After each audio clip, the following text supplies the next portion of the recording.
Acute ప్యాంక్reatitisకి గల కారణాలు ఏంటి? దానివల్ల వచ్చే ప్రమాదాలు ఎటువంటివి? దీని గురించి ఈరోజు మనం తెలుసుకుందాం. I'm doctor Prashanth, consultant surgical gastroenterologist, advanced laparoscopic and robotic surgeon.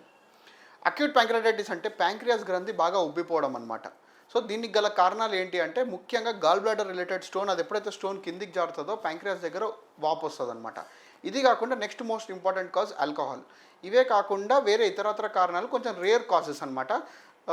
కడుపుకి దెబ్బ తాకడం కానీ, వేరే మెడిసిన్స్ వేసుకోవడం కానీ, లేదా వైరల్ ఇన్ఫెక్షన్ కానీ ఇటువంటివి ఉంటాయి అన్నమాట. సో అక్యూట్ ప్యాంక్reatitis అనేవి 3 రకాలు. ఒకటి మైల్డ్, మోడరేట్, సివియర్. సివియర్ అయితే కంప్లీట్ లైఫ్ థ్రెటనింగ్, అంటే దానికి ఐసీయూలో ఉండాల్సి వస్తుంది, వెంటిలేటర్ సపోర్ట్, డయాలసిస్ సపోర్ట్, అవసరమైనప్పుడు సర్జరీకి తీసుకోవాల్సి వస్తుంది. మైల్డ్ అంటే వెరీ మైల్డ్ వెరైటీ, దానికి మనము మెడిసిన్స్ ఓపీ మెడిసిన్స్ ద్వారా మనం దాన్ని ట్రీట్ చేయవచ్చు. మోడరేట్ కంపల్సరీగా మనం హాస్పిటల్లో అడ్మిట్ అయి ఉండాల్సి వస్తుంది, ఎందుకంటే వాళ్ళు ఏ టైంలో అయినా సివియర్గా మారే అవకాశం ఉంటుంది అనమాట. సో అక్యూట్ ప్యాంక్reatitisని మనము కరెక్ట్ పద్ధతిగా మనం ట్రీట్ చేయకపోతే అది ప్యాంక్రియాస్ మొత్తం కుళ్ళిపోయి ప్యాంక్రియాటిక్ నెక్రోసిస్ అయిపోయి అది ఇన్ఫెక్ట్ అవుతుంది. అది ఇన్ఫెక్ట్ కావడం వల్ల కడుపు మొత్తమే కాకుండా శరీరం మొత్తం కూడా సెప్టిక్ అయిపోయి మెల్లమెల్లగా కిడ్నీస్ ఫెయిల్ కావడాలు, హార్ట్ ఫెయిల్ కావడాలు, లంగ్స్ ఫెయిల్ కావడాలు, ఇట్లాంటి ఇష్యూస్కి దారితీస్తుంది అనమాట.